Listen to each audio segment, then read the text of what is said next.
যে আমার মনে হয় ভোট চাওয়ার ব্যাপার নেই, কারণ এমনিতেই আমাদের জিত তো হবেই, সেটাতে তো আমার কোনো কনফিউশন নেই, কোনো দ্বিমত নেই। রাজনীতির ময়দানে টিএমসির হয়ে এবছর কাজ করতে দেখা গিয়েছে অভিনেত্রী কোয়েল মল্লিককে। অন্যদিকে এমপি হয়ে আছেন 10 বছর দেব।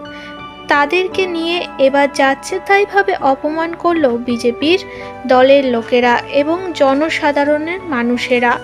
এবছর বিজেপি বিপুল ভোটে জিতে গেছে, অন্যদিকে টিএমসি যেন একদম কম আসনে হেরে বসে আছে।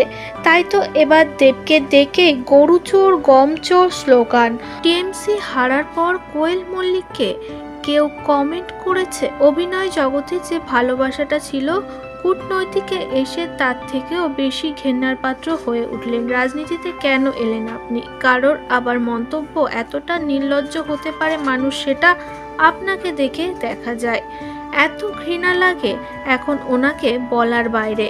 কোয়েল মল্লিককে ঘৃণার পাত্র বানিয়ে দিয়েছে জনসাধারণ। যারা কোয়েল মল্লিকের চূড়ান্ত ভক্ত ছিল তারাই এখন রাজনীতি ময়দানে নামার পর কোয়েল মল্লিককে পছন্দ করে না।